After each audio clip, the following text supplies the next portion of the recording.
A woman doesn't fall for what she understands. She gets tangled up in what she can't explain. You can have money, looks, even great conversation.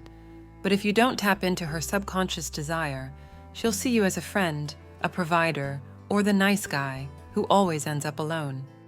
What turns a woman on isn't logic, it's symbolism, the things that slip between her words and shake her body without her knowing why. Today I'm going to reveal 6 words that awaken that hidden desire. Words that don't try to impress, but claim emotional territory. The last one is the most dangerous, because it makes her question her own self-control. I'm Celia, and I'm not here to hand you recycled lines. I'm here to teach you how to speak to her subconscious. Stick around until the end, because once you know how to use these words, you won't beg for desire anymore. You'll spark it. Have you ever looked at yourself in the mirror after being rejected and thought, what more do I have to do for her to want me? You gave it your all. You were kind, patient, respectful, and still, she chose the one who never called, who didn't try, who seemed to have nothing special. Why? Because what's special isn't always visible, it's what's implied, what isn't fully understood. That brings us to the first point of this video, and I'm going to tell you about a phrase that sounds sweet, but is deadly. You're not like the others. When you say that to a woman, you're not giving her a compliment.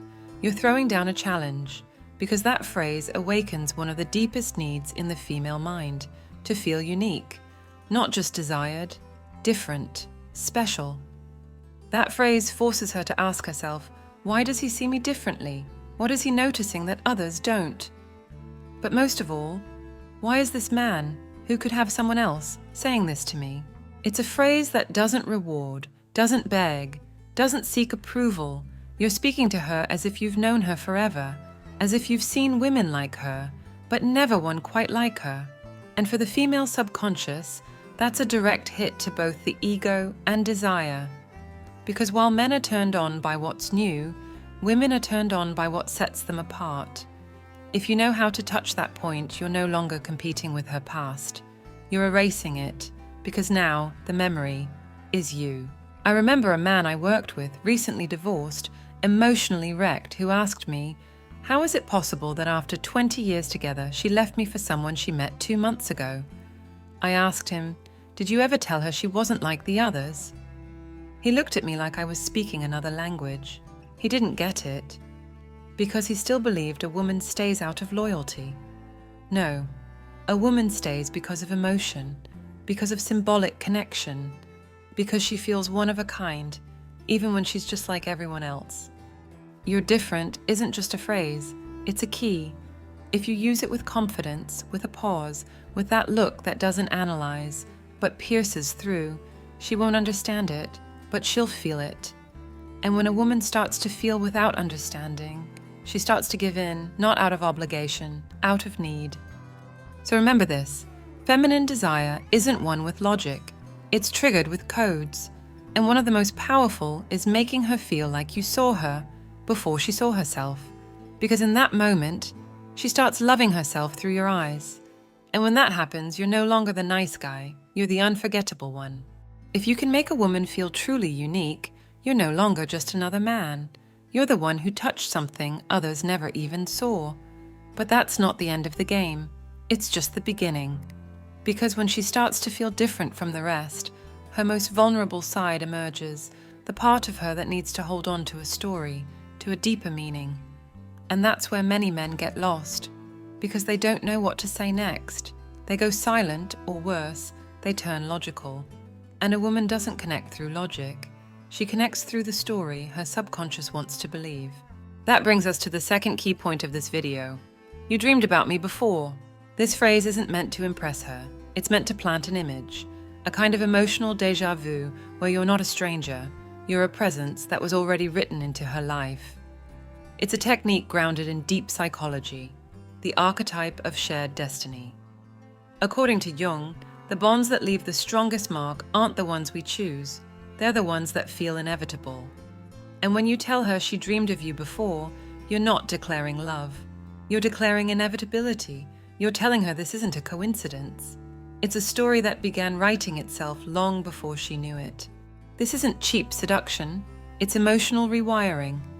Because the woman who hears those words begins to reinterpret her own signals. That strange feeling she had when she saw you, that subtle anxiety, that nervous tension, now it all makes sense. Because if you were already living in her subconscious, then her desire is justified. She's not giving herself to just any man. She's reuniting with someone who already belonged to her, before time even caught up. But there's a risk. This phrase only works if you say it from a place of calm and certainty. If it sounds rehearsed, it falls apart. Because what a woman picks up on isn't what you say, it's where you're saying it from. The Stoics knew this. Power lies in serenity, in speaking little, but with a force that doesn't need to prove itself. When you say she dreamed of you, it's not to win her over. It's because you believe it. Because you look at her and you know there's something here that isn't new, that her energy already felt familiar, and if you convey that, she'll feel it too. Most men want to impress a woman. You don't. You're going to disturb her, in the best way. You're going to leave her with a question she can't shake. Why does it feel like I already knew him? What if this man didn't show up by chance? That question isn't answered with facts. It's answered with desire. Because a woman isn't looking for certainty. She's looking for meaning in what she feels. And if you give her that, you're no longer just seducing her. You're becoming part of her story. If she starts to see you as part of her unconscious story, you've already opened a door that few men ever reach. But be careful. If you don't know how to maintain emotional tension, that door can close just as fast as it opened. Because feminine desire isn't fueled by what's already hers. It's fueled by what she still wants to conquer. That brings us to the third point of this video, and here's where everything begins to shift. The phrase that can make the difference between being her fantasy or her memory is this: I'm not easily impressed. A lot of men think they need to flatter, validate, and uplift. And yes, sometimes that works, but only if you're already inside her game. If you're still entering her desire, the best way to activate her energy isn't by giving her power. It's by making her feel like she doesn't have you yet. That even though she's curious, even though she senses something in you, she hasn't won anything. This phrase, I'm not easily impressed, is a reversed emotional trap. Because you give her attention but not approval, you make her feel seen but not claimed. And for the feminine mind, that's irresistible. Psychologically, you're establishing a subtle hierarchy, not from aggressive dominance, but from emotional autonomy. You're not a needy man. You're a man who chooses, who observes, who might be drawn to her, but still belongs to himself. And in a world full of men who surrender too easily, that self-control is magnetic. Because the woman who fails to impress you will try to provoke you. And in that effort, she starts giving herself away without even realizing it. I remember one of my clients telling me how everything shifted with just one phrase. She looked at him and asked, "Aren't you going to say anything about how I look today?" And he calmly, with a steady smile, replied, "I don't like stating the obvious." She went silent. But her body spoke, because he didn't take away her value, he took away her control. He showed her that yes, her presence had an impact, but it didn't shake him. Her beauty didn't make him lose his balance. And that composure, that restraint, was what won her over more than any sweet word ever could. Feminine desire doesn't crave a fan, it craves a filter, someone who doesn't collapse in front of her beauty, but admires it without losing himself. When you say you're not easily impressed, you're telling her that her greatest power, her ability to seduce, doesn't unravel you. It barely catches your interest, and that lights her up. Because now she wants to prove she can go further, that she can break through, and that's when the real game begins. Before we continue, if this is making you think differently, hit subscribe and give this video a like. Let me know in the comments which country you're watching from, and if you've understood the essence of this point, write it in a single sentence. I'm not easily impressed. There are still lessons ahead that will change the way you speak to a woman, and the last one is the most dangerous. Because it doesn't just make her want you, it makes her lose control. When a woman tries to impress you and fails, something inside her wakes up. But that fire you ignite can't be sustained by resistance alone. because eventually she needs a deeper signal, not just that you want her, but that you understand her. And this is where most men get it wrong. They think that to show connection, they have to spill their life story, open up emotionally, explain everything. No, that kind of overexposure kills the mystery. A woman doesn't want full transparency. She wants to feel seen without having to say a word. That's why the fourth point in this video is, I can read your gestures. This phrase is more than just a seductive line. It's a statement of subtle power. You're telling her she can't hide from you. That even when she acts cold, distant, or in control, you see what's underneath. You're showing her that you don't need her words to know what she's feeling. And for the female psyche, that's the perfect blend of danger and attraction. Because when a man can decode her, he becomes a threat. Not a violent one, but a threat to her emotional control. And that is when she begins to surrender. The most common mistake mature men make is seeking emotional approval. They want her to say, I like you, I'm attracted to you, you make me feel something. And when that doesn't come, they get anxious. They think they have to do more, say more, try harder. But a woman doesn't respond to excess. She responds to silent reading, to that moment when you look at her and say, I know you're uncomfortable, even if you're smiling. I know I turn you on, even if you're hiding it. You're not asking, you're stating, and that changes everything. Because when a woman feels that a man understands her without needing an explanation, a connection is born that she can't control. Her rational mind might try to resist, but her body has already decided. And that's what separates the man she likes from the man who undoes her, the one who knows her body, from the one who knows her soul. But here comes the most destructive trap. When you realize you can read her, it's easy to fall into the temptation to manipulate, to use that insight for quick pleasure, validation, submission. And that's when everything falls apart. Because a woman may forgive desire, but never clumsy manipulation. If she feels used, she leaves, not physically, emotionally.